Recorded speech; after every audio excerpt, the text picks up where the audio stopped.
श्री पुरुषोत्तम भगवान की जय। लक्ष्मी नारायण भगवान की जय। रामचंद्र भगवान की जय। कृष्णचंद्र भगवान की जय। प्रभु की कृपा हम सब के ऊपर अपार है, जिनके आशीर्वाद से आप सब लोगों का स्वास्थ्य भी ठीक है और मेरा भी स्वास्थ्य ठीक है। और हम सब लोग इसी स्वास्थ्य को ठीक रखने के लिए परमात्मा का बार बार धन्यवाद करते हुए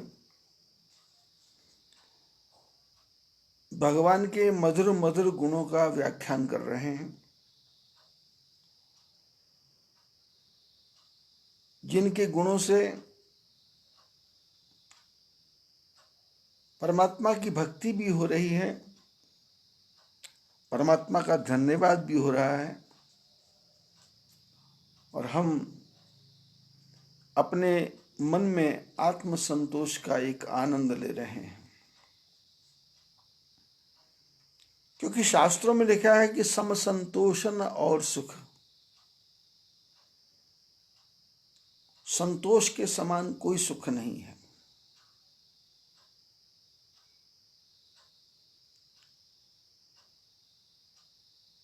धन न क्षमा सम आन, और जीवन में यदि क्षमा करना आ गया तो इससे बड़ा कोई धन नहीं हो सकता। क्षमा करना ही सबसे बड़ा धन है और संतोष ही जीवन में सबसे बड़ा सुख है। संतोषम ही परमम सुखम, संतोष ही परम सुख है। हम लोग पुष्प वाटिका में घूम रहे हैं, जनकपुर में घूम रहे हैं, धनुष यज्ञशाला में पहुंच गए हैं और उस धनुष यज्ञशाला में सब मंचंते मंच एक सुंदर विशद विशाल। जनक महाराज के जैसा ही ऊंचा एक मंच बना हुआ है, जिसमें विश्वामित्र गुरु आए हुए हैं और जनक महाराज के गुरु शतानंद हैं, जो आपस में मित्र हैं। तो विश्वामित्र शतानंद से बड़े हैं, तो उनके लिए एक मंच बनाया जिसपे गुरु विश्वामित्र विराजमान हैं। हम सब उस झांकी को देख रहे हैं। सभा लगी हुई है, सभा के बीच में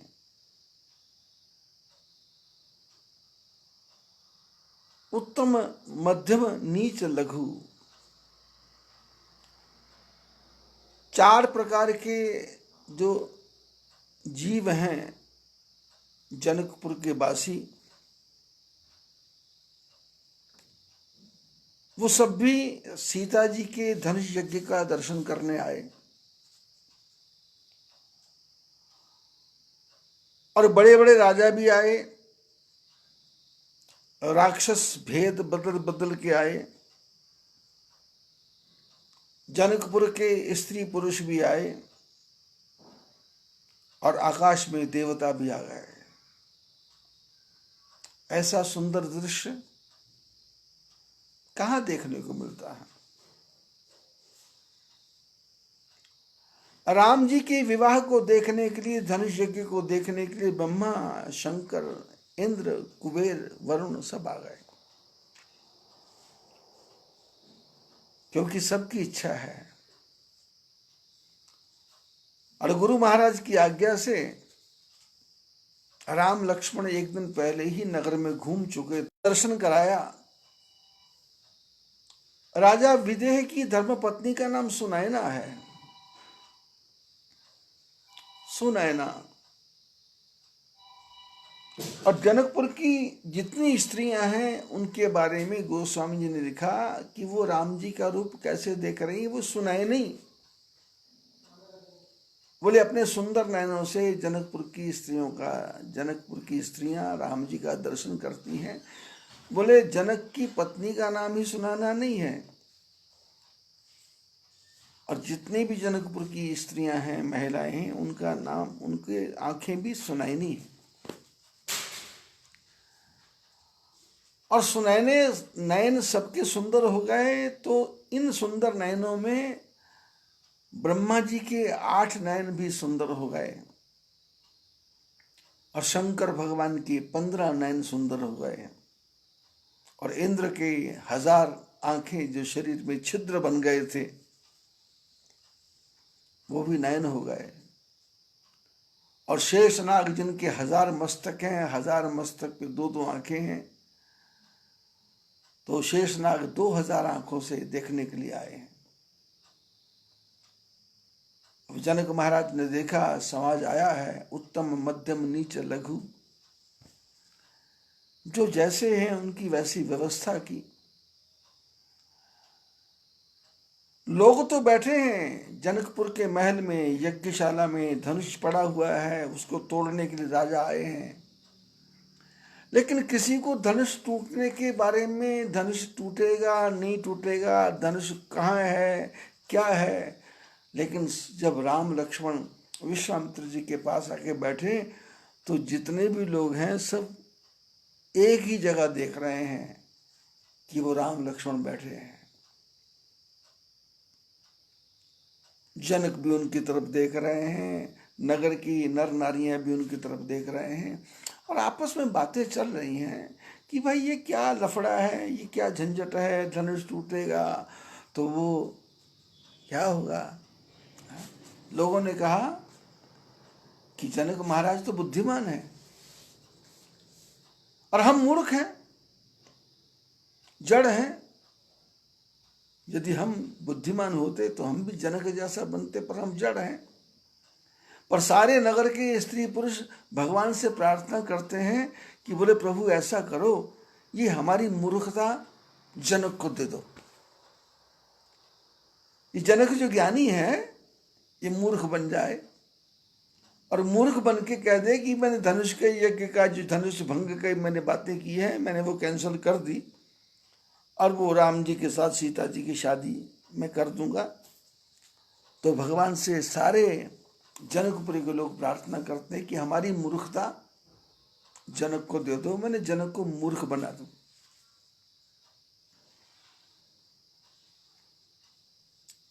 सब लोग देख रहे हैं और सीता जी को लेके सखियां आई।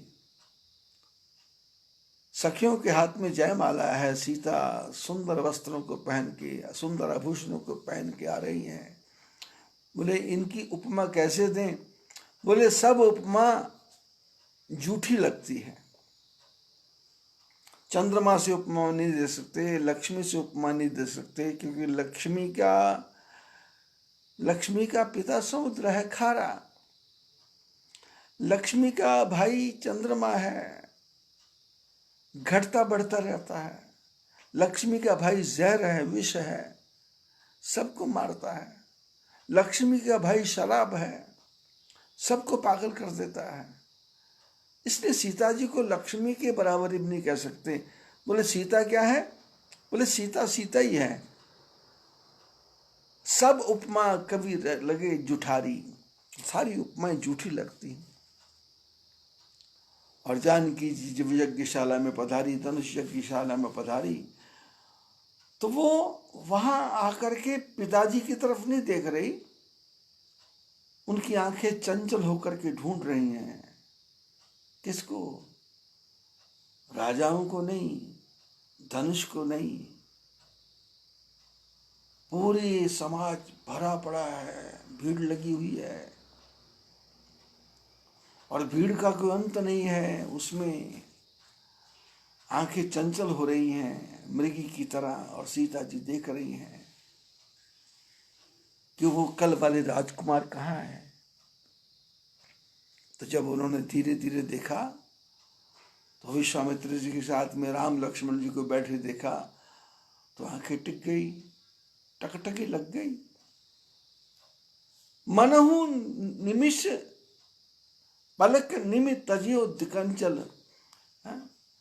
और आंखों ने झपकना बंद कर दिया। जनक महाराज के पिता का नाम है निमि और निमी जो हमारी पलकें हैं उसको भी निमी कहते हैं। ये पलकें झपकना बंद कर दें तो निमी कहते हैं। तो जैसे इनके जो कुल के जो बड़े हैं निमी, उन्होंने झुकना बंद कर दिया जानकी के लिए कि मैं खुला रहूंगा और तुम नयन भर के राम जी को देख लो। और सीता जी राम जी को देख रही हैं टकटके लगा के। लेकिन जब देखा गुरुओं के पास बैठे हैं और कहीं गुरु महाराज की दृष्टि पड़ गई कि ये लड़की हमारे छोकरे को देख रही है, तो गुरुजन लाज समाज बड़ देख सी ये सकुचानी। गुरुजनों को देखा और समाज को देखा तो मन में एक लाज सी आई और सीता जी मन में सकुचा गई कि कोई बोले ना बोले पर अपना मन तो बोलता है। अपने मन में आया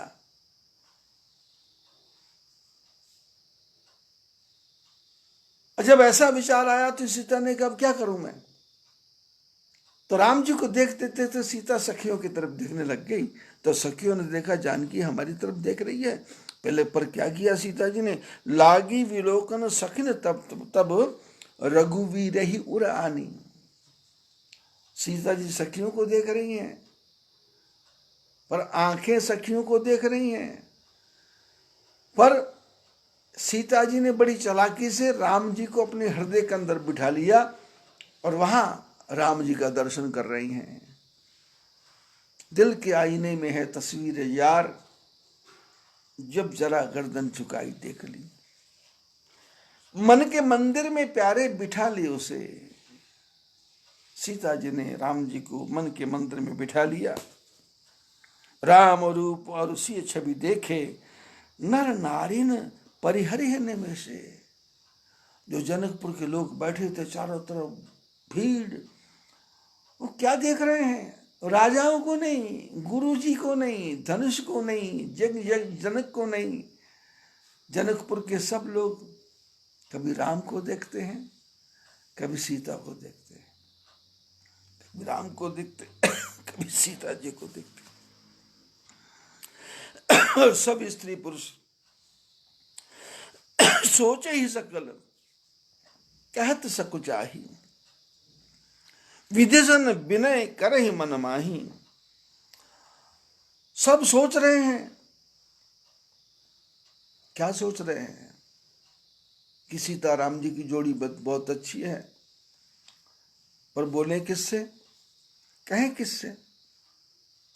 सकुचा रहे हैं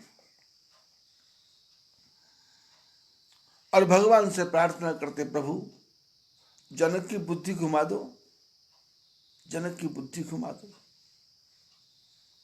और इतने में तो जनक ने अपने बंदियों को बुलाया और कहा, नौकरों को बुलाया कि घोषणा करो। बोले बंदी वचन कर सुनहु सकल महिपाल। प्रण विदेह कर कहे हम भुजा उठाई विशाल। जो बड़े बड़े जोर से बोलने वाले बंदीगण थे, भाट लोग थे, उद्घोषक लोग थे, उन्होंने बड़े जोर से घोषणा की कि सब लोग ध्यान से सुनो। जब ऐसा बोला तो सारी सभा में पिन ड्रॉप साइलेंस हो गया, एकदम शांत हो गया और आवाज पूरी सभा में गूंज रही है। दूतों ने कहा, हम राजा जनक के जो प्रण है उसकी घोषणा कर रहे हैं कि सामने शंकर भगवान का धनुष पड़ा है। जो आप में से बहादुर वीर हो, इसको धनुष को उठाए और उठा करके इसको तोड़ दे। सीता जी का विवाह उसके साथ हो जाएगा। ऐसी घोषणा जनकपुर के बंदियों ने की। और जैसे ही घोषणा की, वैसे राजाओं में तो एकदम हड़कंप मच गया कि कहीं दूसरा पहले न तोड़ दे, कहीं पहला पहले न तोड़ दे। सोनीपन सकल भूप अभिलाखे, भट मानी अतिशय मन माखे। परिकर बांध उठे अकुलाई, चले इष्ट देवन शरणाई। जितने राजा लोग थे सब उठे कहीं दूसरा पहले ना तोड़ दे। और जाते जाते धनुष को तोड़ने के लिए जाते जाते अपने अपने इष्ट देव को प्रणाम करते हैं। चले इष्ट देव सिरटाई। और इष्ट देवता कहाँ है? इष्ट देवता तो उसी सभा के ऊपर आकाश में घूम रहे हैं। और सारे जितने भी देवता हैं वो तो राम जी का विवाह देखने आए हैं। पर ये जो इष्ट देवता इनके चेले सोच रहे हैं कि हमारा विवाह हो जाए, तो इन्होंने इष्ट देवताओं को प्रणाम किया। तो इष्ट देवताओं ने कहा, भाई प्रणाम तुम्हारा स्वीकार नहीं है, तुम्हारा काम बनने वाला नहीं है, इससे छोड़ो चक्करबाजी। ताकि ताकि तकी शिव धनु धरही, उठे न कोटि भांतु बल करही। बड़े सुंदर शब्द लिखे गोस्वामी जी ने। बोले ताकि ताकि राजा धनुष को देख रहे हैं। तो क्या देख रहे हैं? धनुष यहां शंकर जी का रखा, वहां शंकर भगवान भी बैठे हुए हैं। ताकि ताकि ये देख रहा है, नीचे से शंकर भगवान इसको देख रहा है। ताकि ताकि तकी, ये भी तमकी, तमक के जाते हैं। ताकि देखा, तो तकी क्या देखा? शंकर भगवान भी ऊपर देख रहे हैं। शंकर बोले क्या है भाई? बोले धनुष को तोड़ना है। शंकर जी ने कहा, हाथ लगाया तुम, मेरा नाम महाकाल है, प्राणों को भी खींच लूंगा। तो तमक के जाते हैं। ताकि देखा, तो क्या देखा कि तकी, शंकर भगवान नीचे से देख रहे हैं। और हाथ लगाने से पहले शिव धनु धरे ही शंकर जी का धनुष छोड़ देते हैं। और हाथ जोड़ के शंकर जी से कहते हैं, महाराज उठ जाओ। शंकर भगवान बोले हाथ लगाना नहीं। तो उठे ही ना कोटि भांति बल कर रही। अनेकों प्रकार से इन्होंने शंकर जी से प्रार्थना की, हाथ जोड़े, मनाया कि प्रभु प्रोग्राम हो जाने दो। ही चाप समीप महीप न जाई। राजा बहुत बैठे थे, लेकिन काकभूषण कहते हैं गरुड़ जी, उन राजाओं में कुछ बुद्धिमान समझदार राजा भी थे। और वो देख रहे थे कि इतना तकड़ा, इतना पहलवान, इतना वीर, इतना योद्धा राजा गया और धनुष के पास जाकर के चुपचाप वापस आ गया। अब इससे नहीं टूट रहा तो हमसे क्या टूटेगा? तो राजा लोग जाते ही नहीं है।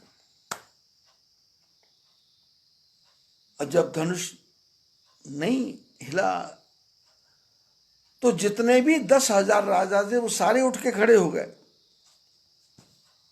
जोर लगाओ। भूप सहस 10 एक ही बार। बोले 10,000 राजा एक ही बार उठे। तो जब वहां धनुष के पास गए तो देखा, लगे उठावन, वहां धनुष को नहीं, शंकर भगवान को कहते महाराज यहां से उठो। तो शंकर बोले टरे ही ना टारा। शंकर बोले मैं यहां से नहीं लूंगा, मेरा धनुष है, मैं नहीं हिलूं। डगे ही ना शंभु।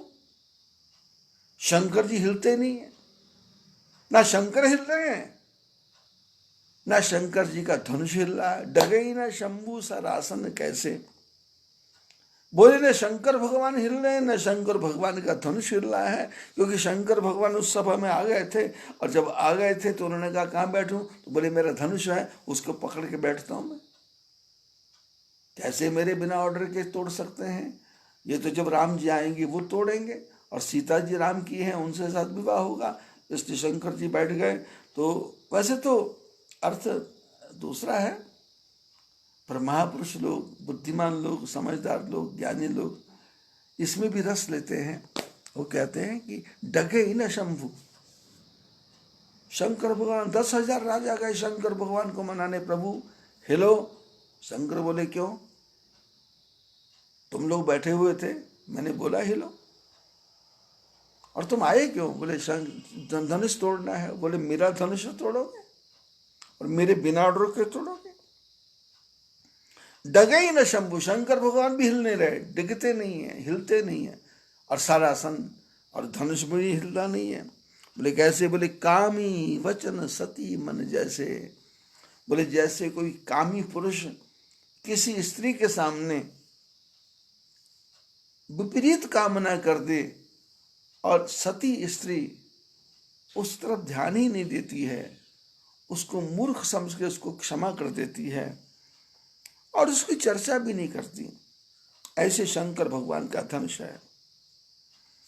सब नृप भय योग उपहासी, जैसे विन विराग सन्यासी। बोले 10,000 राजा गए थे और वापस आके बैठ गए, और जितनी सभा में सब में मजाक उड़ने लग गया कि ये 10,000 क्या करने गए थे? अरे एक आदमी ने धनुष तोड़ना था, ये 10,000 क्या करने गए थे? बोले सबका मजाक कैसे उठता है? बोले जैसे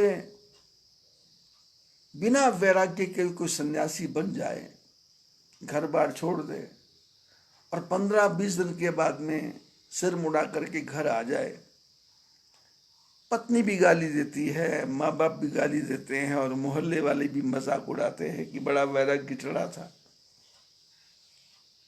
गधा वैराग्य, जैसे गधे को वैराग्य चढ़ता है तो मिट्टी में लोटपोट हो जाता है और थोड़ी देर में फिर धोबी का माल ढोने लग जाता है।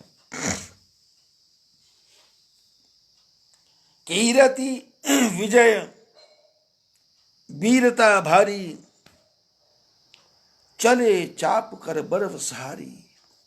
राजाओं का क्या हाल हो गया?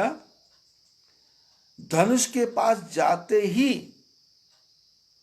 इनकी कीर्ति चली गई, यश चला गया।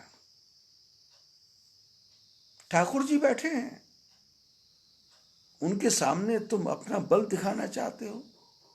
कीरति विजय,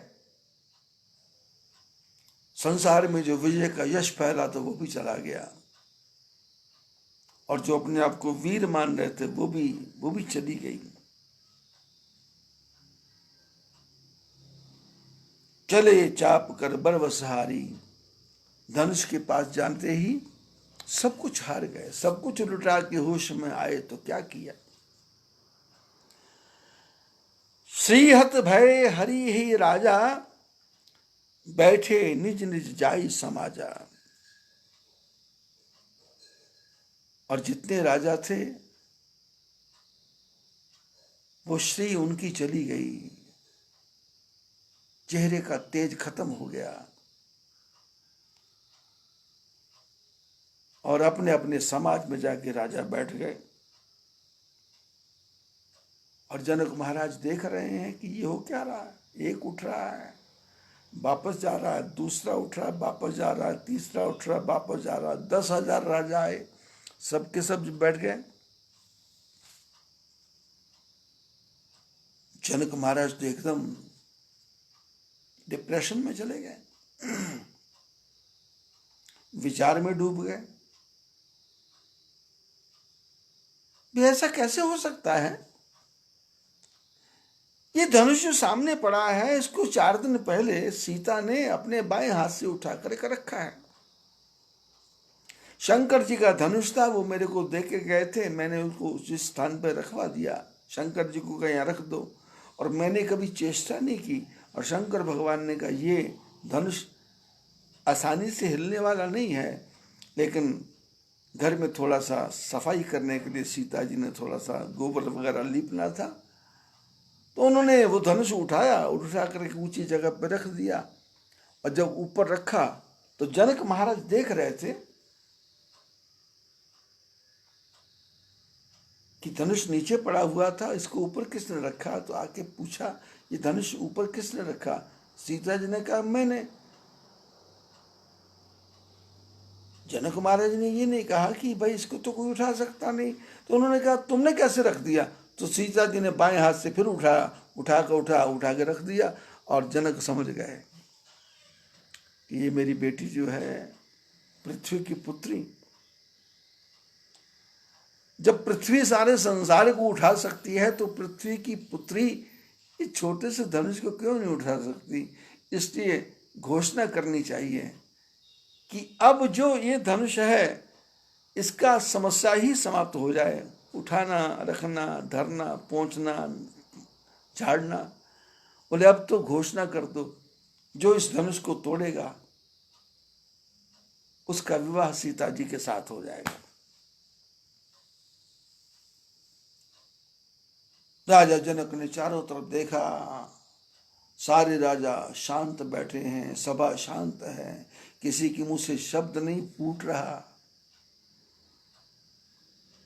सब टकटकी लगा के देख रहे हैं। और जनकपुर के लोग तो चाहते ही थे मन में कि धनुष किसी से भी ना टूटे, और जब किसी से नहीं टूटेगा तो सीता जी का विवाह राम जी के साथ हो जाएगा। तो राजा जनक का अकुला करके बोले कि मैंने देखा है विश्व का कोई भी देश नहीं है, विश्व का कोई द्वीप नहीं है, विश्व का कोई कोना नहीं है यहां से राजा ना आए हो। और मैं ये भी देख रहा हूं कि देवता भी आए हैं, राक्षस भी आए हैं, और सब मनुष्य का रूप बना करके आए हैं, और अलग अलग प्रकार से योद्धा भी आए हैं। कुंवरी मनोहर विजय बड़ी कीरति अति कमनीय,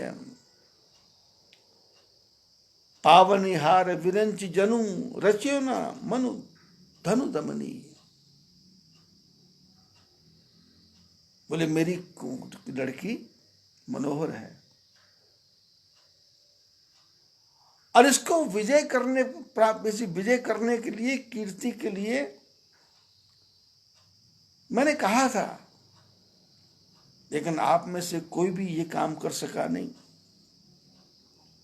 और बताओ इस संसार में कौन है जो मेरी पुत्री को ना चाहता हो। अरे धनुष को तोड़ना तो क्या है, आप में से कोई इसको तिल भर हिला नहीं सका, जिसको मेरी बेटी ने बाएं हाथ से उठा करके एक जगह से दूसरी जगह पे रखा। आप लोग इतने बड़े बड़े योद्धा हैं, आप लोग इसको हिला भी नहीं सके। जनक महाराज ने कहा देखो भाई,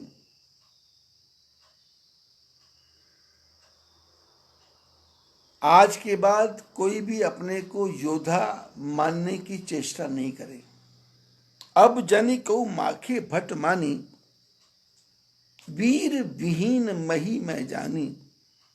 अब कोई जोर जोर से चिल्लाए मत कि हम योद्धा हैं, हम वीर हैं, क्योंकि मैं समझ गया ये धरती वीरों से समाप्त है। तजौआस, राजा जनक ने इनडायरेक्ट रूप से कहा कि भैया आप जाओ, यहां बैठ के क्या कर रहे हो। जब जनक महाराज ने ऐसा कहा कि अब जाओ, तो जनकपुर के लोग सब मन ही मन प्रसन्न हो गए। ये मेरे मन में एक नया विचार आ रहा है। जनक महाराज ने कहा तजो आस निज निज गृह जाहु, लिखा ना विधि वैदेही विवाह। बोले अब आशा छोड़ो, जाओ, पधारो, खेल खत्म।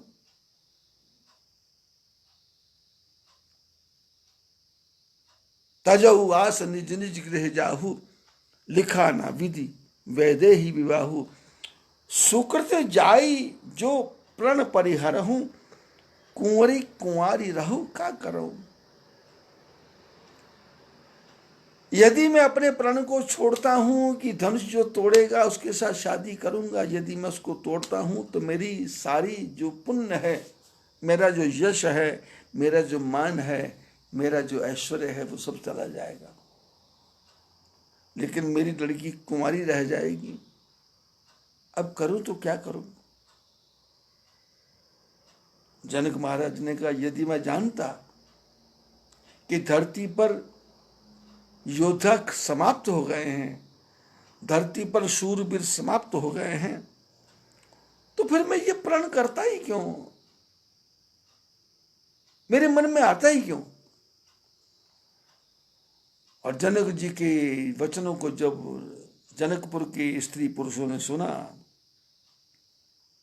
और सब लोग सीता जी को देख करके मन ही मन दुखी हो गए कि भाई ये हुआ क्या। और जनक महाराज ऐसे बोल ही रहे थे तो इतने में तो लक्ष्मण जी उठ के खड़े हो गए। जनक ने कहा,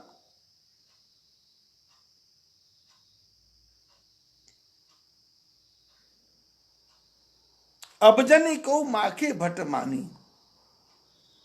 अब कोई अपने को शूरवीर कहने की चेष्टा नहीं करना।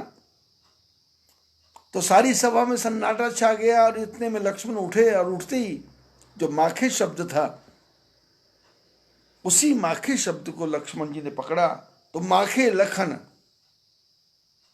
लक्ष्मण जी उठे और बोले, कुटिल भई भोहे। आंखों की जो बोहें थी वो टेढ़ी हो गई। रदपट फरकत नयन रिसोहें। ओंठ फड़फड़ाने लग गए, आंखों में लाली छा गई।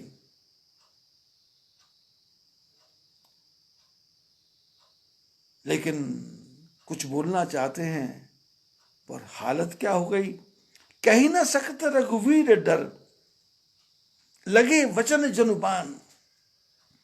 राई नाई राम पद कमल सिर, बोले गिरा प्रमाण। क्रोध बहुत आ रहा है, शेषनाग को क्रोध बहुत आ रहा है, लक्ष्मण जी को क्रोध बहुत आ रहा है। आंखें लाल हो गई, होंठ फड़फड़ाने लगे, बोहें टेढ़ी हो गई। लेकिन कहीं न सकत रघुवीर डर, राम जी की डर के मारे कुछ बोल सकते नहीं हैं। और जनक जी के शब्द हृदय में ऐसे लगे जैसे किसी ने बाण मारे हों। राम जी के चरणों में प्रणाम करके लक्ष्मण जी शब्दों को बोल रहे हैं। लेकिन कैसे शब्द बोल रहे हैं? प्रमाण, जो प्रमाणिक हो।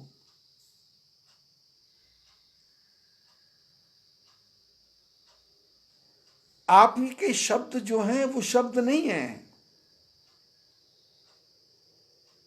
वो शब्द द्वंद्व भी कर सकते हैं, वो शब्द युद्ध भी कर सकते हैं, वो शब्द विरोध भी कर सकते हैं, वो शब्द आपको ऊंचा भी उठा सकते हैं, वो आपको नीचा भी दिखा सकते हैं। इसलिए जब भी शब्द बोलना हो तो प्रमाण के साथ बोलना है। और शास्त्रों में, संतों में, महापुरुषों में नियम है कि यहां बड़े लोग बैठे हो, वहां छोटों को तो बोलना ही नहीं। सास के सामने बहू को नहीं बोलना, पिता के सामने पुत्र को नहीं बोलना, गुरु के सामने शिष्य को नहीं बोलना। यदि पिता के सामने पुत्र बोल रहा है तो इसका अर्थ है उसने मर्यादा खत्म कर दी। और सास के सामने बहू की जुबान खुल गई तो इसका अर्थ है उसने मर्यादा खत्म कर दी। तो यदि ऐसा हो गया है तो ऐसे सास ससुर को अपने बेटे को तुरंत दूसरा फ्लैट लेके दे देना चाहिए कि भाई हो गया, अब कमाओ खाओ मौज करो, हमारी संपत्ति है, इसमें कुछ मिलने वाला नहीं है, आराम से रहो। मेरे कई शिष्य परिवारों में शादी होती है तो उसमें शादी के बाद में लोग बोलते हैं हनीमून पर जाएंगे। तो हनीमून पे जाते 2 महीने का प्रोग्राम होता है तो मैं उनके माता पिता को समझाता हूं कि आपका बेटा 2 महीने के लिए बाहर गया है, उसके आने से पहले एक नया फ्लैट ढूंढ के रख दो यदि जीवन में सुखी रहना चाहते हो। क्योंकि 2 महीने में वो जो बहू है वो तो ऐसा पाठ पढ़ाएगी कि वो बेटा तुम्हारा रहेगा नहीं। क्योंकि आपने भी जब फेरे लिए थे उसमें जो बेटा है अपनी समधन के अर्पण कर दिया था, उसकी गोदी में बिठा दिया था, ये हमारा नहीं है तुम्हारा है, इसको रखो। इसलिए पशुओं से सीखो, पक्षियों से सीखो।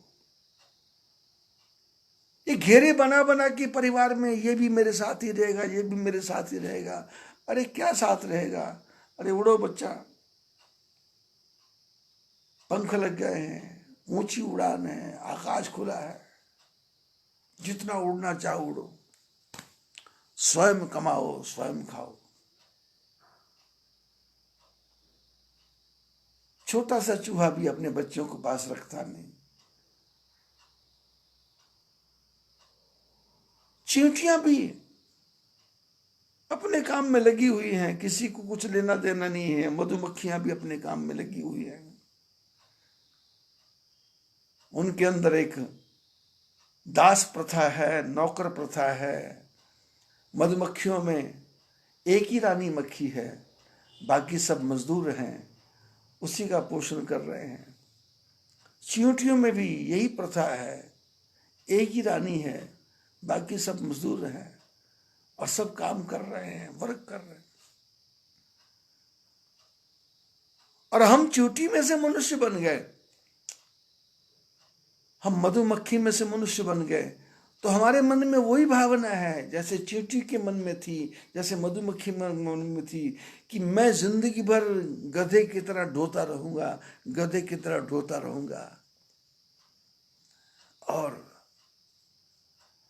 परिवार को छोड़ता नहीं है। मेरे को बहुत पुरानी घटना याद आ रही है। जब मैं 20-22 साल का था, अमृतसर में 1975 69 में घर छोड़ा, 16 साल की उम्र में। और 1975 में अमृतसर में गुरु महाराज ने भेजा कि वहां पुराने मकान को तोड़ करके अंदर अंदर से उसको लेंटर करके बाहर किसी को पता चले नहीं, और वहां हनुमान जी के मंदिर की स्थापना करो। अब मैं तो कुछ जानता नहीं था, अब आज्ञा हो गई, पहुंच गए। वही अमृतसर में एक परिवार था,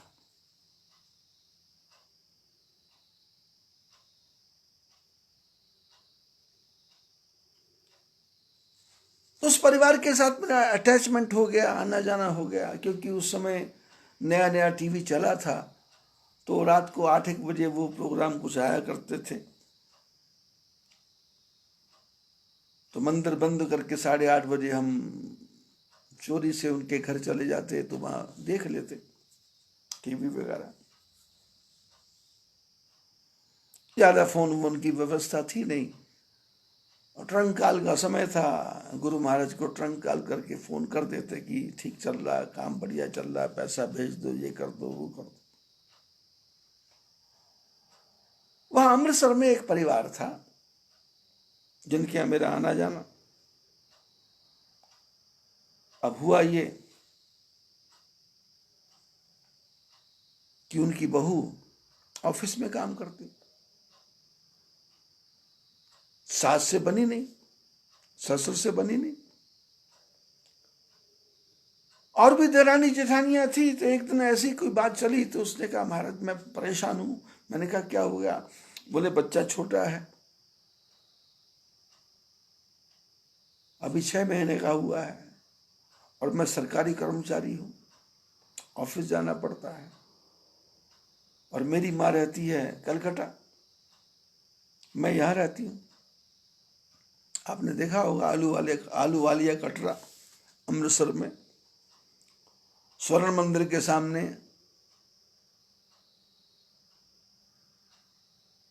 आलू वालिया कटरा, वो सेठों की नगरी है, मारवाड़ी परिवार है। उनकी बहू सरकारी नौकर, बोले जी मेरे को कोई उपाय बताओ। मैंने कहा किस बात का उपाय? बोले मैंने सास ससुर को छोड़ दिया। मैंने कहा फिर कहाँ? बोले अपना मकान लेके रह रहे हैं अलग से। तो मैंने कहा देखो तरीका मैं बताता हूं, करना तुमको पड़ेगा। बोले क्या? मैंने कहा तुम्हारी सास ससुर के जन्मदिन का पता है क्या? बोले उनको नहीं पता कब पैदा हुए और कोई जन्मदिन मनाता नहीं है। तो मैंने कहा ऐसा करना, दिवाली होली को भी कोई त्योहार आने वाला हो तो उस समय बसंत पंचमी आने वाली थी और उस समय सोना बहुत सस्ता था और पैसा भी ज्यादा कहाँ था। तो मैंने कहा ऐसा करना,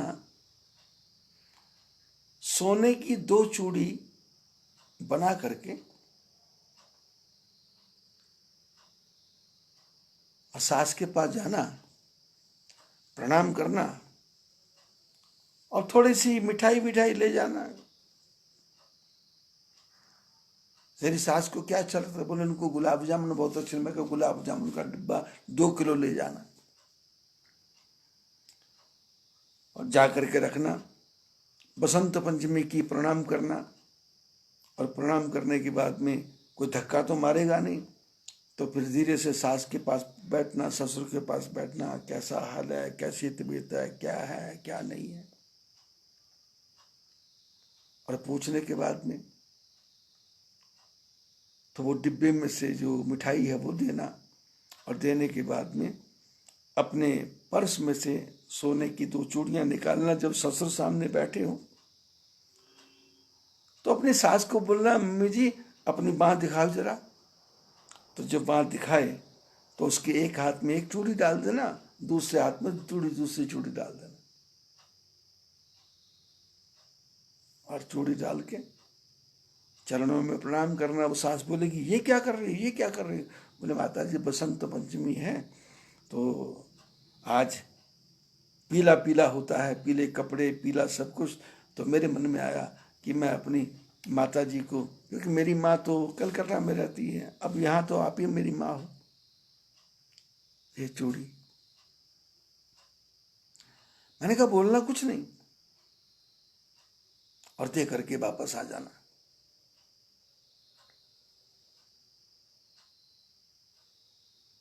उसने वैसे ही किया और शाम को तो सास ससुर दोनों ही बहू के घर पहुंच गए मिठाई का डिब्बा लेकर के पोते को देखने के लिए और अपना थोड़ा बहुत सामान लेके भी पहुंचते। मारवाड़ी परिवार था, राजस्थान के रहने वाले। अब वो झोला वोला लेकर के आए थे तो मैंने कहा कुछ बोलना नहीं, देखते जाना क्या होता है। वो आए और आकर के उसके पास रह गए और अपने दूसरे बेटे को बोल गया कि 5-7 दिन रह के आएंगे।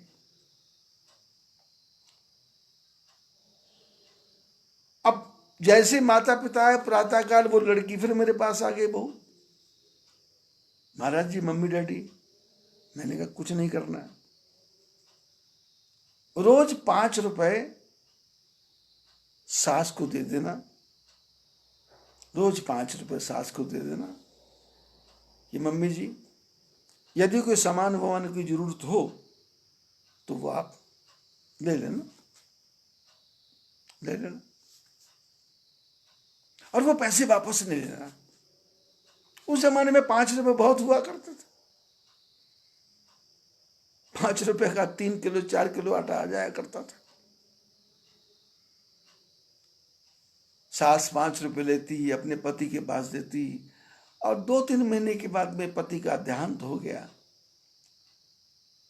तो सारा जो भी कर्म क्रिया थी इसी के घर से हुई, पोते को संभालने लगी और 5 रुपए करते करते करते करते जब 1 महीने का होता तो बुढ़िया क्या करती, वो जा करके पोस्ट ऑफिस में जमा कर देती।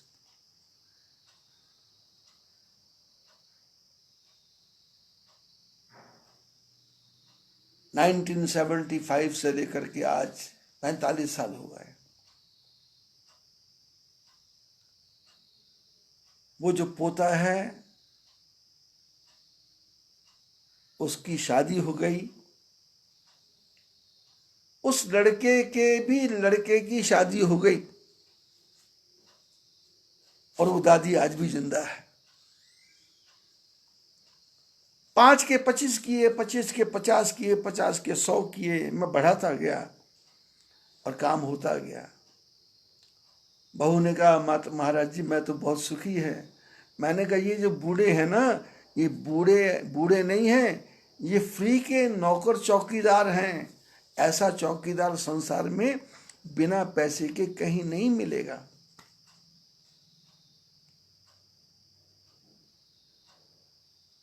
चौकीदार तो फिर भी ध्यान नहीं रखेगा, धोखा दे जाएगा, लेकिन माता पिता तो सुई भी घर से नहीं हिलने देंगे।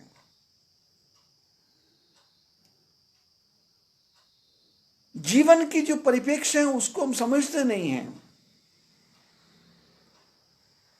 हम सोचते हैं हमको बोलना आ गया तो सास के सामने बोलेंगे तो इज्जत बढ़ेगी। नहीं, कोई इज्जत नहीं बढ़ेगी। तुमने अपने हाथ से एक अपना कीमती रत्न खो दिया। और शास्त्रों ने तो बुढ़ों को कहा है कि भाई छोड़ो घर को, छोड़ो घर द्वार, चलो हरिद्वार। और कौन जाता है? कौन जाता?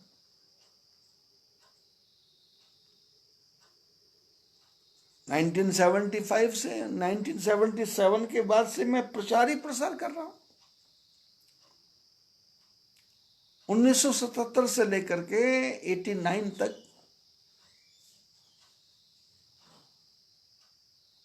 12 साल लगातार मैंने धर्म का प्रचार किया। मेरा एक पैर हरिद्वार होता था, शाम का नाश्ता दिल्ली होता था, और रात की रोटी में जाकर के गुवाहाटी फ्लाइट से गुवाहाटी खाता था, और तीसरे दिन मैं शिलंग पहुंच करके सत्संग किया करता था। और सत्संग करने के बाद में फ्लाइट से हरिद्वार, कभी नैनीताल, कभी काठमांडू, कभी कालिम्पोंग, कभी धरान, लगा हुआ भागम भाग। पूरे जीवन भर भागा, पूरे जीवन भर भागा। और 12 साल के बाद में ये संभव आश्रम पोस्ट मायापुर जिला चमोली में सुंदर आश्रम ठाकुर जी की कृपा से बन गया। ये सब कैसे बना? ये सब इसलिए बना कि गुरु महाराज के सामने बोलना नहीं, बड़ों के सामने बोलना नहीं, साइलेंट रहना ज्यादा सीखा। और जो गुण मिलता गया उसको ग्रहण करते गए और सबकी सेवा करते गए।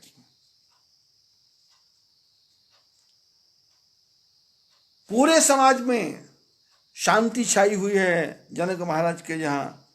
और माखे लखन कुटिल भई भोहे, रदपट फरकत नयन रसोहे। कहीं न सकत रघुवीर डर, लगे वचन जनुबान। नाई पा राम पद कमल सिर, बोले गिरा प्रमाण। चरणों में प्रणाम करके लक्ष्मण जी ने प्रमाणिक वाणी बोली, प्रमाणिक वाणी।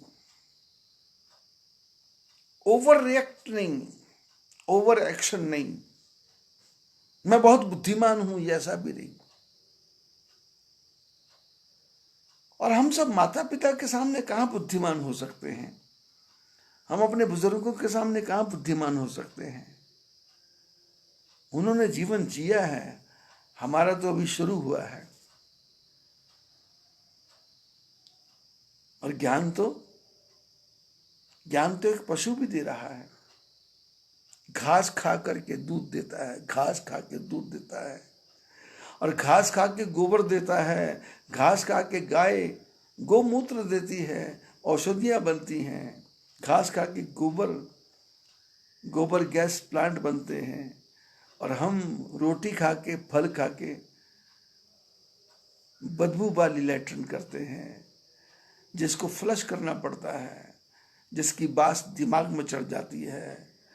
यदि शरीर में से कमरे में गैस किसी का निकल जाए तो सब लोग नाक बंद कर लेते हैं। ऐसा हमारा शरीर है। और वैसी हमारी डफर बुद्धि है, डफर बुद्धि।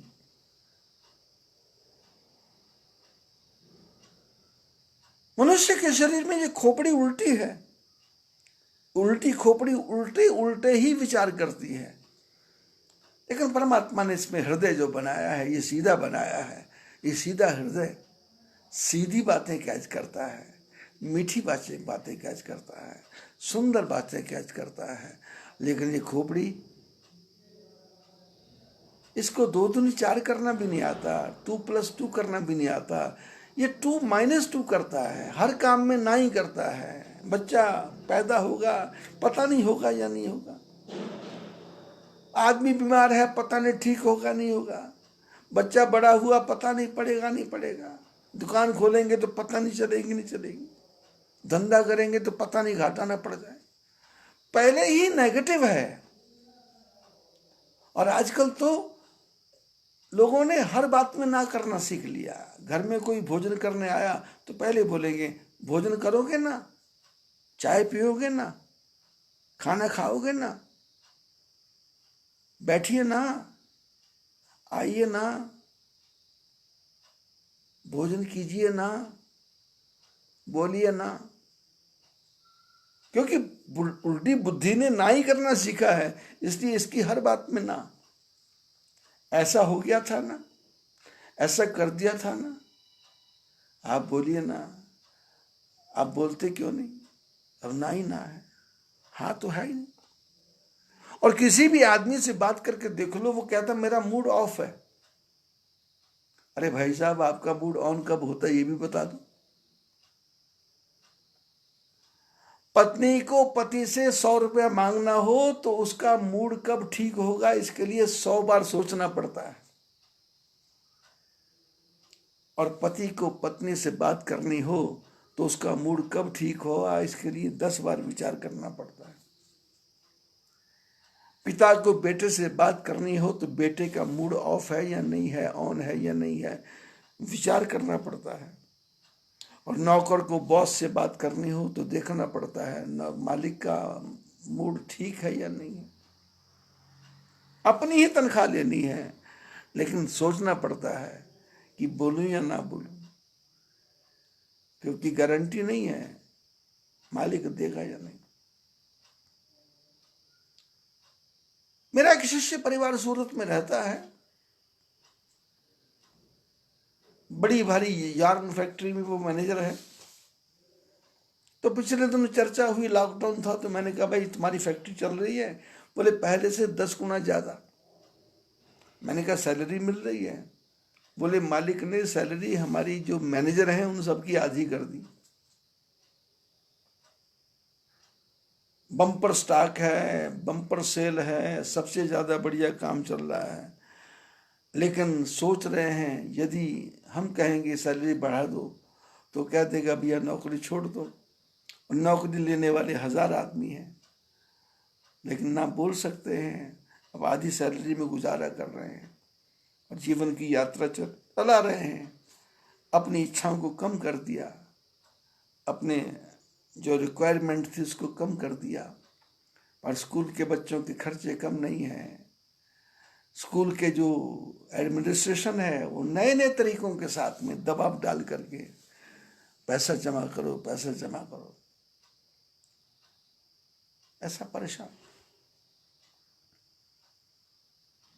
कही न सकत रघुवीर डर, लगे वचन जनुबान। नाई राम पद कमल सिर, बोले वचन प्रमाण। प्रमाणिक वचन बोले। और क्या बोले कि रघुवंशन मह जह को हो, तही समाज अस कहे न को। किसी की तरफ इशारा नहीं किया लक्ष्मण जी ने। उन्होंने कहा, लक्ष्मण जी ने कहा कि जिस समाज में रघुवंश के लोग बैठे हों उस समाज में ऐसी बात कोई नहीं बोल सकता। अब जनक ने जब बोला तो वहां विश्वामित्र भी बैठे थे, शतानंद भी बैठे थे, राम लक्ष्मण बैठे थे, सारे राजा खड़े हुए। और राम लक्ष्मण जी धनुष तोड़ने आए हैं इसकी तो कोई चर्चा ही नहीं थी। राम लक्ष्मण शादी करने आए हैं, इसकी तो कोई बात ही नहीं थी। ये तो लोगों ने अपने मन में एक चित्र बना लिया था कि सीता जी की शादी यदि इनके साथ हो जाए तो मन का ही दूल्हा, मन की दुल्हन, मन के विचार, मन के मनोरथ, सब कुछ मन का ही चल रहा था। जनक महाराज भी राम जी को देख के मोहित हुए थे और जनक ने पूछ लिया था ये दोनों कौन हैं? रघुकुल ये कौन है? मुनिकुल तिलक ये मुनियों के बच्चे हैं या किसी राजा के पुत्र हैं? तो विश्वामित्र ने कहा था ये दो दशरथ की ढोटा, राज मरादन के कल जोटा, ये दशरथ के पुत्र हैं। तो जनक ने जब दोनों को देखा तो मोहित हो गए। बगीचे में सखी ने देखा तो मोहित हो गए, मालियों ने देखा तो मोहित हो गए। पेड़ पौधों के पास गए तो पेड़ पौधे अपने आप ही पुष्प फेंक रहे हैं, अपने आप ही पत्ते फेंक रहे हैं, अपने आप ही फल ले रहे हैं। भगवान को तोड़ना ही नहीं पड़ा। लगे लाइन फल फूल मुदित मन, पत्ते फूल फल अपने आप गिर रहे हैं, भगवान ले रहे हैं, तोड़ने की बात ही नहीं लिखी। और जनकपुर वासियों को जब देखने गए, नगर देखने गए, तो जनकपुर के लोग मोहित हो गए, स्त्रियां मोहित हो गई और धनुष की बात ही छूट गई। बस सबके मन में एक ही है कि किसी प्रकार से भी इनका विवाह सीता जी के साथ हो जाए तो उससे फायदा क्या होगा। बोले वैसे तो हमको इनका दर्शन दूर है, हम नहीं जा सकते अयोध्या, लेकिन कभी सीता जी को लेकर के जनक बुलाएंगे, द्विरागमन होगा, फेरा पड़ेगा तो ये भी आएंगे, तो इसी बहाने इनका दर्शन हमको हो जाएगा। लक्ष्मण जी ने कहा कि जिस समाज में रघुवंशी बैठे हों वहां ऐसा कोई नहीं बोल सकता। कही जनक जस अनुचित बानी, विद्यमान रघुकुल मन जानी। लक्ष्मण जी ने कहा जनक महाराज ने ये अनुचित वाणी बोली है कि अब कोई अपने आप को शूरवीर ना कहे, और ऐसी सभा में बोली जहां राम जी बैठे हैं। राम जी के बारे में गली गली, मोहल्ले मोहल्ले में, जगह जगह, घर घर में चर्चा है। ताड़का को मारा, सुबाहु को मारा, मारीची को युद्ध किया, अहिल्या को उतारा। ये चर्चा घर घर फैली हुई है और मैंने अपने कानों से सुनी है। पूरे जनकपुर में घर घर में लोग चर्चा कर रहे थे जब हम घूमने गए थे।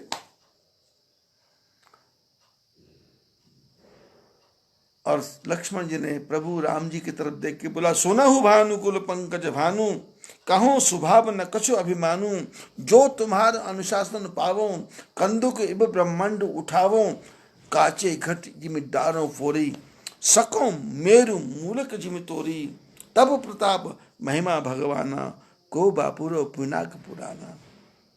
नाथ जानी अस आयस हो, कौतुक करो विलोको सो, कमल नाल जिमि चाप चढ़ावो, और योजन शत प्रमाण ले धावो, तोरो छत्रक दंड जिमि, तब प्रताप बलनाथ, जो न करो प्रभु पद शपथ, कर न धरो धनु भात। लक्ष्मण जी जब क्रोध में आते हैं तो फिर तड़तड़ाहट चलती, तड़तड़ाहट। लक्ष्मण जी ने कहा प्रभु सुनो, मैं अपने स्वभाव के अनुसार बोल रहा हूं, कोई अहंकार की बात नहीं बोल रहा। यदि आपकी आज्ञा हो जाए तो ये धनुष क्या है, ये सारे ब्रह्मांड को मैं एक गेंद के समान उठा लूंगा। कौन बोल रहा है? लक्ष्मण जी। लक्ष्मण कौन है? शेषनाग। और शेषनाग कौन है? जिनके माथे पर पृथ्वी है। लक्ष्मण जी को अपने पूर्व जन्म याद आ गए। उन्होंने कहा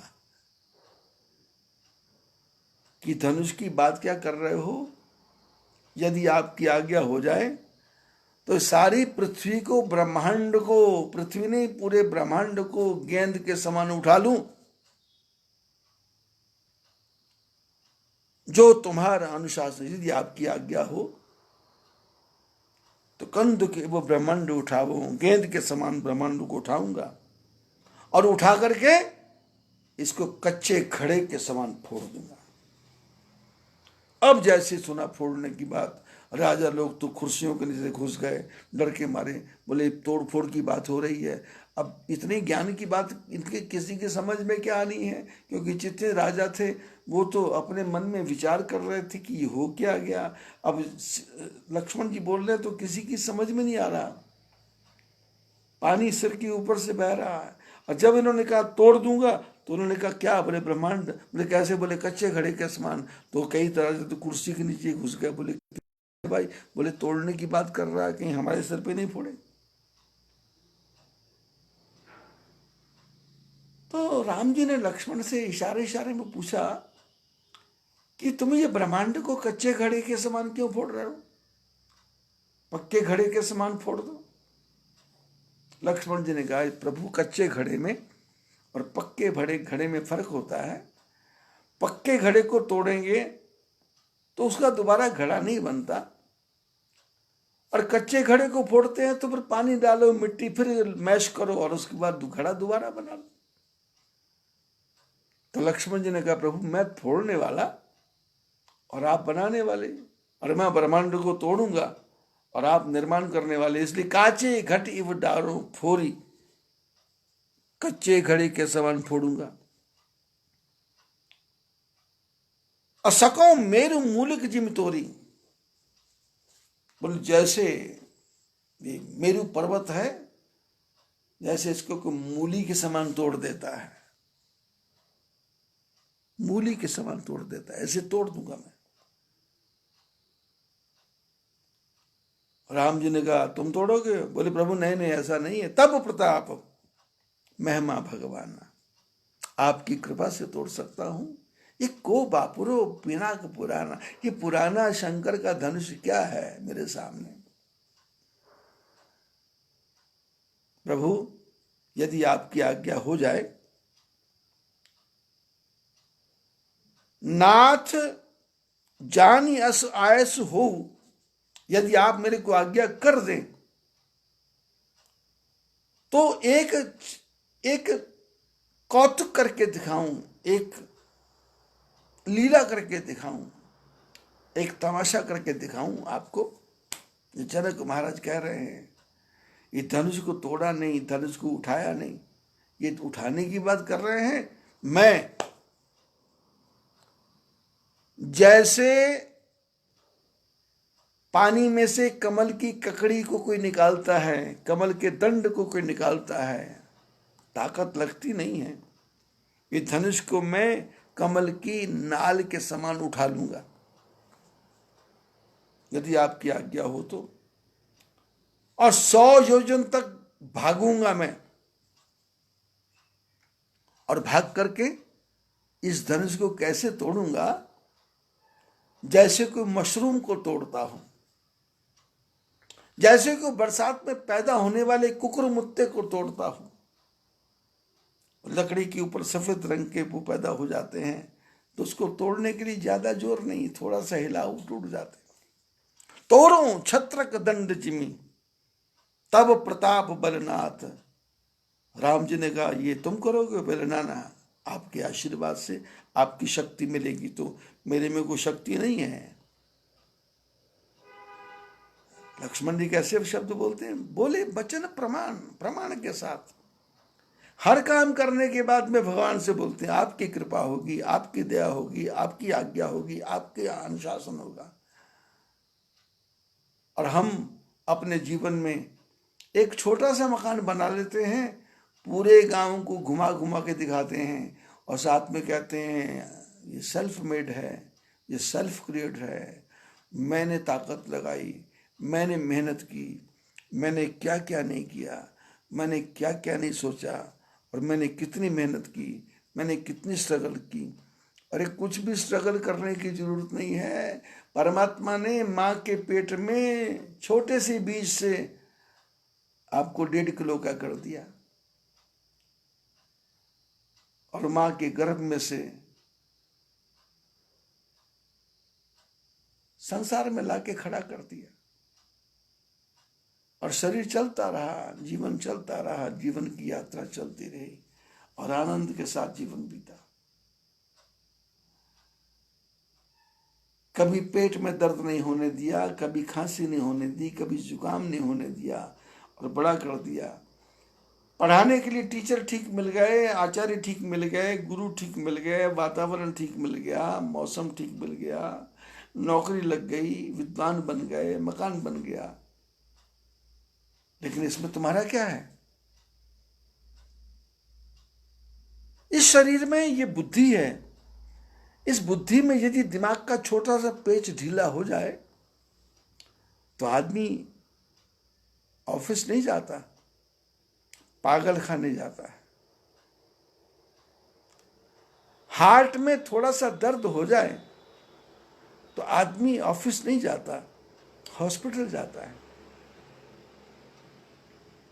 जीवन में थोड़ा सा लूज मोशन 4 बार हो जाए तो आदमी ऑफिस नहीं जाता, दवा खाने जाता है। 5-6 बार वॉमिट हो जाए तो आदमी हॉस्पिटल नहीं जाता, ऑफिस नहीं जाता, हॉस्पिटल जाता है। टांग में चोट लग जाए, हाथ में चोट लग जाए, पैर स्लिप कर जाए, डिस्क स्लिप हो जाए, रीढ़ की हड्डी में चोट लग जाए, क्या भरोसा है इस जिंदगी का? साथ देती नहीं ये किसी का। शम्मा बुझ जाएगी जलते जलते, चला जाएगा, क्षणिक है। क्षण भंगुर जीवन की कलिका, कल प्रात को जाने खिली न खिली। मलयागिरी की शुचि शीतल मंद सुगंध, समीर मिली न मिली। कलिकाल कुठार लिए फिरता, तन नर्म है चोट झिली न झिली। ले ले हरी रसना, फिर अंत समय में हिली न हिली। जीवन की यात्रा है। बोले वचन प्रमाण। लक्ष्मण जी पृथ्वी को उठाने की बात करते हैं, ब्रह्मांड को उठाने की बात करते हैं, धनुष को उठाने की बात करते हैं, योजन शत प्रमाण ले धावो, ऐसी बात करते हैं। और सारी बातें करने के बाद में भगवान से कहते हैं ये सब आपकी कृपा से होगा। और हम एक मोटरसाइकिल भी ले लेते हैं तो उस मोटरसाइकिल को फेसबुक में डाल डाल के लोगों को दिखाते हैं कि 5 लाख का मोटरसाइकिल लिया, और 5 लाख का मोटरसाइकिल लेकर के स्पीड से दौड़ाते हैं। और 3 दिन बाद फोन करो कि मोटरसाइकिल, बोले मोटरसाइकिल टूट गया, मेरे पैर में चोट लगी हुई है, हाथ पैर छिल गए। मैंने कहा हुआ क्या? बोले वो सड़क पर बजरी पड़ी हुई थी और मोटरसाइकिल स्लिप मार गया। मोटरसाइकिल ऊपर मैं नीचे, वो तो ठीक समय पर लोगों ने आके पकड़ लिया, न तो शायद जिंदा नहीं बचता। अब ये हॉस्पिटल की फोटो नहीं डाल रहा, वो टूटे हुए मोटरसाइकिल की फोटो नहीं डाल रहा, पर लोग देख ले मोटरसाइकिल, कार ली, व्हाट्सएप पे भी डाल रहा है, फेसबुक पे भी डाल रहा है, कार ले ली मैंने। अरे क्या हो गया? कार ले ली। और 6-7 महीने बाद पूछो तो बोले जी इंश्योरेंस का भी देना है, इसका भी देना है, लॉकडाउन हो गया, EMI नहीं जा रही। तो क्या फायदा हुआ? किसको दिखा रहा है, किसको बता रहा? अपनी औकात में रहे। ठाकुर जी को प्रणाम कर, प्रभु तेरी कृपा से जीवन तुमने दिया है, संभालोगे तुम, आप ही संभालो। लखन सकोप बचन जे बोले, डगमगानी मही दिग्गज डोले। लक्ष्मण जी ने जब क्रोध में वचनों को बोला तो लक्ष्मण जी तो फिर शेषनाग हैं।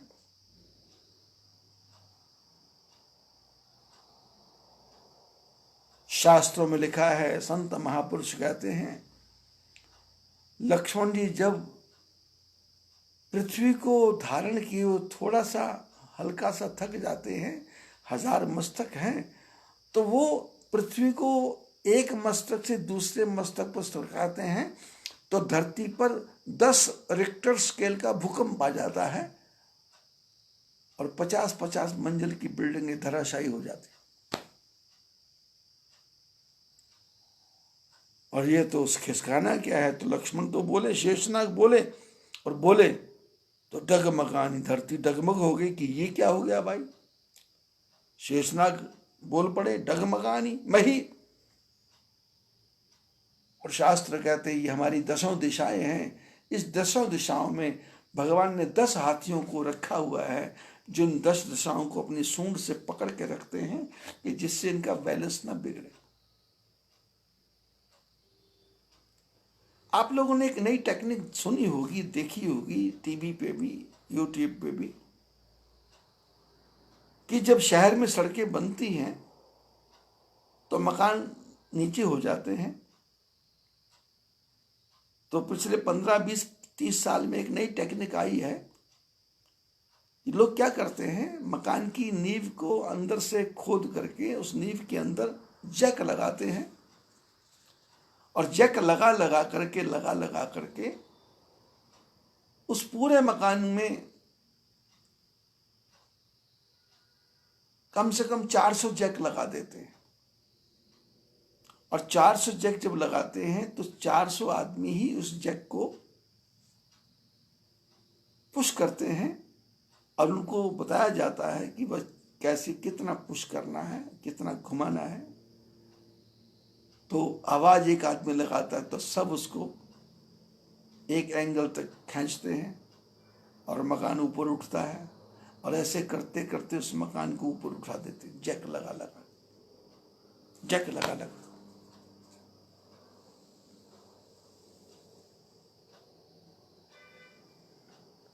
लखन सकोप बचन जे बोले, डगमगानी मही दिग्गज डोले। दिग्गज है 10 दिशाओं के, वो पकड़ के रखते हैं जैक की तरह और वो हिलने देते नहीं है। पर अब ये लक्ष्मण जी बोले तो जो घबरा गए, ये क्या हुआ। सकल लोग सब भूप डराने, जितने लोग बैठे थे सब डर गए और जितने राजा थे वो भी डर गए। सिय ही हर्षि जनक सकुचाने, उस सभा में एक सीता जी थी जो प्रसन्न हो गई, क्योंकि सीता जी जानती हैं राम जी झंडा है तो लक्ष्मण डंडा है। लोगों ने कहा झंडा ऊंचा रहे हमारा, सीता जी ने कहा नहीं डंडा ऊंचा रहे हमारा, जितना ऊंचा डंडा उतना ऊंचा झंडा। अब सीता जी खुश हो गई, बोले ये बोला है।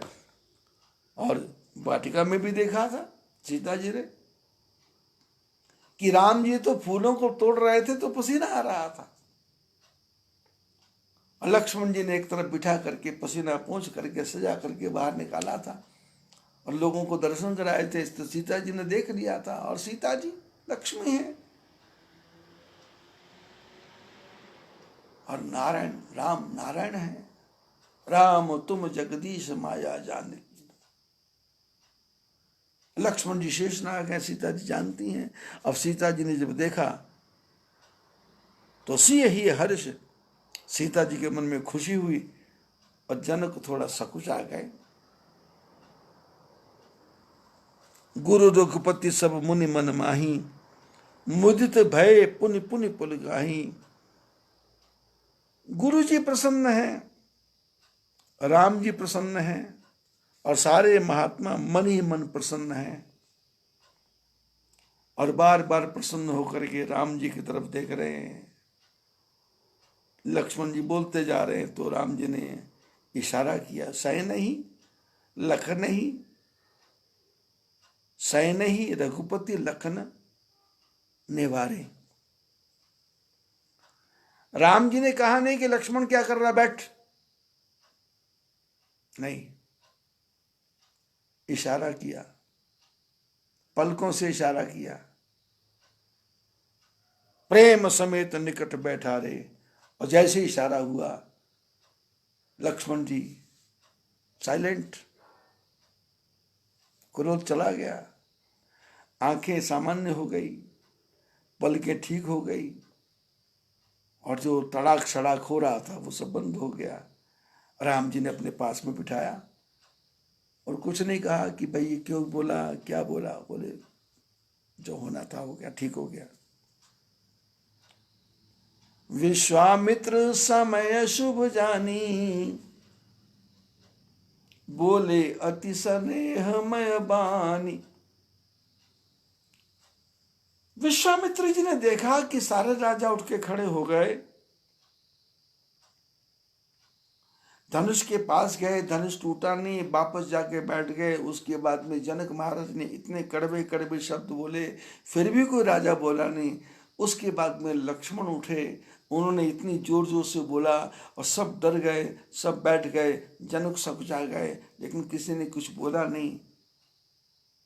तो विश्वामित्र ने कहा इसका अर्थ है अब इस समाज में कोई बाकी बचा नहीं है। विश्वामित्र समय शुभ जानी, उन्होंने कहा अब समय ठीक है, क्योंकि अब कोई ऑब्जेक्शन नहीं करेगा। महापुरुष चर्चा करते हैं कि विश्वामित्र चाहते तो राम को पहले ही बोल देते कि राम उठो, उठ के धनुष को तोड़ दो, और राम जाते धनुष टूट जाता, तो सारे राजा ऑब्जेक्शन करते कि हमको तो मौका ही नहीं मिला, ये तो पहले से साठ गांठ है, ये तो पहले से मिले जुले हैं, इन्होंने तो अंडरग्राउंड सारा प्लान बना रखा था और हमको पागल बनाने के लिए बुलाया। इसलिए विश्वामित्र जी ने देखा सबको करने दो, और सबको करने के बाद में जनक बोले कोई नहीं उठा, लक्ष्मण बोले कोई नहीं उठा, तो विश्वामित्र समय शुभ जानी, विश्वामित्र ने देखा अब समय ठीक है, और बोले अति स्नेह में बानी, बड़े प्यार से बोले उठो राम भंजो भव चापा। विश्वामित्र ने कहा धनुष को नहीं, ये भव चाप को तोड़ो, ये भव चाप है, संसार सागर है, अपार संसार समुद्र मध्य निमज्जतो में शरणम किमस्तु, गुरुर कृपालो कृपया अवदेत पश्यामि विश्वेश्वर विश्वरूपम। बोले अपार संसार सागर में डूब रहा हूं, कौन पार करेगा? बोले गुरुर कृपालो, बोले गुरु कृपा करेंगे, जिनकी कृपा हो जाएगी। वो गुरु क्या है? जिनको मैं परमात्मा के रूप में, जिनको मैं प्रणाम करता हूं। विश्वामित्र समय शुभ जानी, बोले अति स्नेह बानी, उठो राम भंजो भव चाप, मेटहु तात जनक परितापा।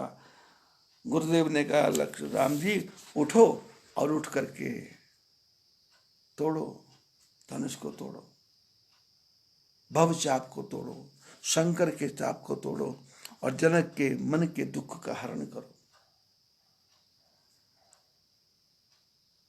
सोनी गुरु वचन चरण सिर नावा, हर्ष विषाद न कछु उरावा।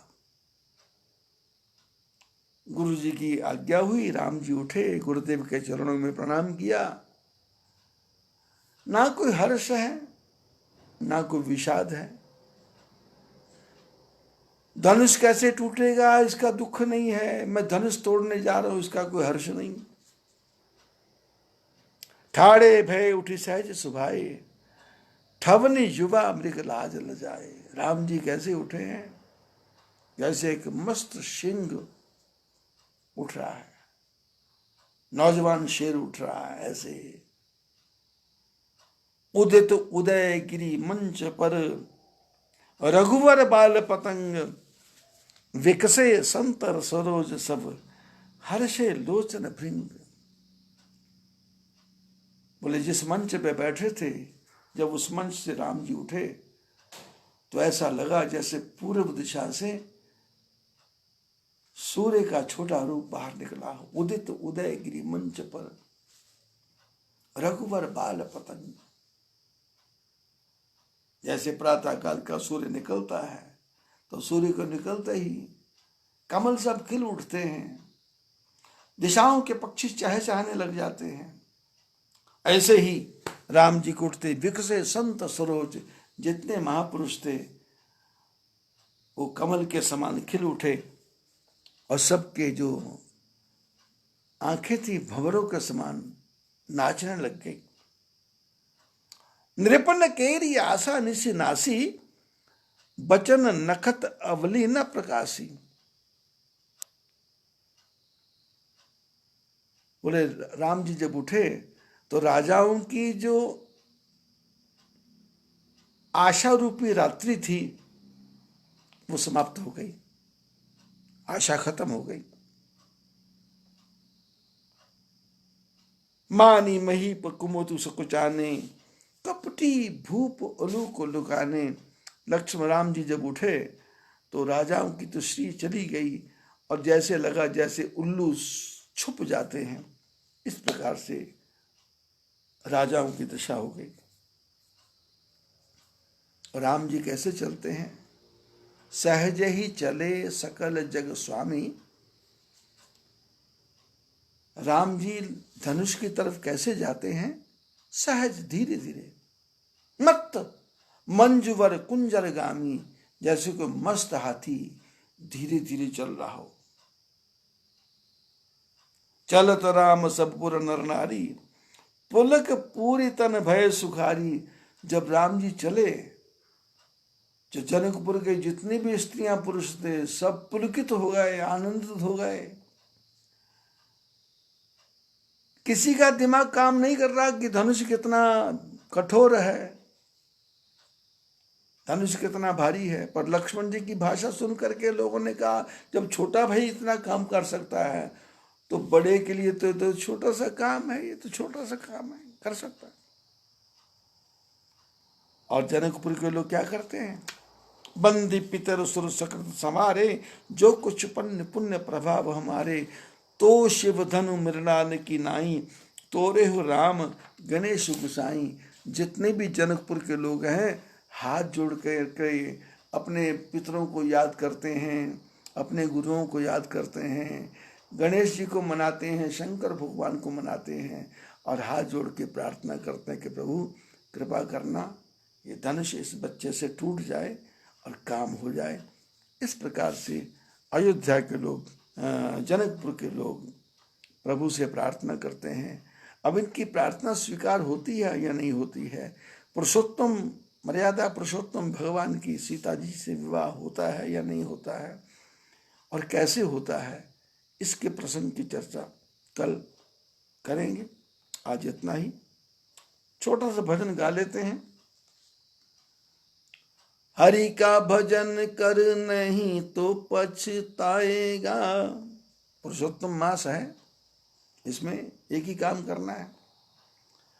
हरि का भजन कर नहीं तो पछताएगा, माटी का खिलौना माटी में मिल जाएगा। माटी का खिलौना माटी में मिल जाएगा। हीरे जवाहर की माला तुम्हारी, हीरे जवाहर की माला तुम्हारी। मखमल के गद्दे और रेशम की साड़ी, मखमल के गद्दे और रेशम की साड़ी। हैट बूट सूट सब यहीं छूट जाएगा। हैट बूट सूट सब यहीं छूट जाएगा। माटी का खिलौना माटी में मिल जाएगा। माटी का खिलौना माटी में मिल जाएगा। हरि का भजन कर नहीं तो पछताएगा। हरि का भजन कर नहीं तो पछताएगा। माटी का खिलौना माटी में मिल जाएगा। सुंदर रूप देख कर भूला। सुंदर रूप देख कर भूला।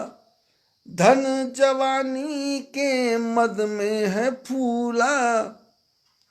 धन जवानी के मद में है फूला।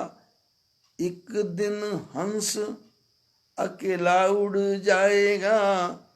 एक दिन हंस अकेला उड़ जाएगा।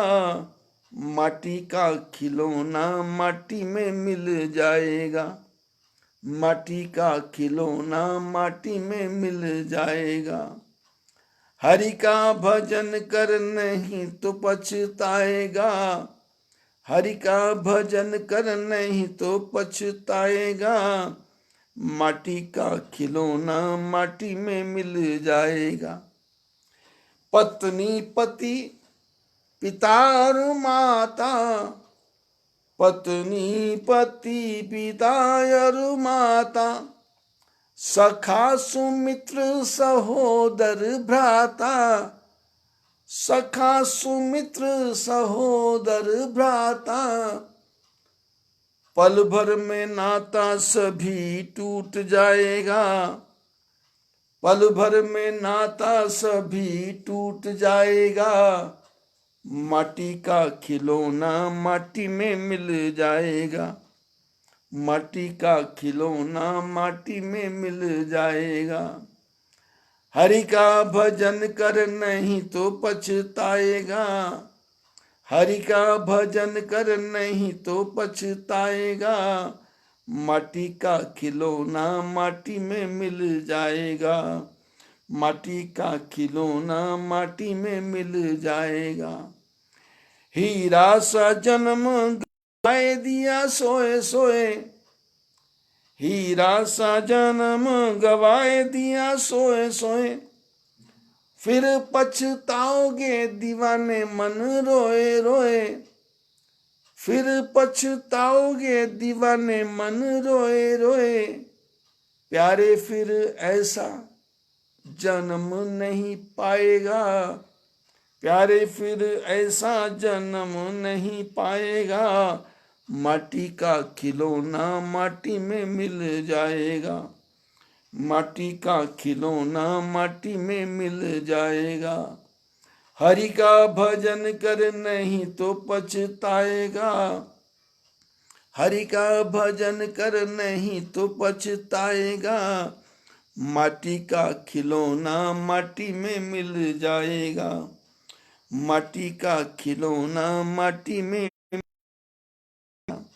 बोलिए पुरुषोत्तम भगवान की जय।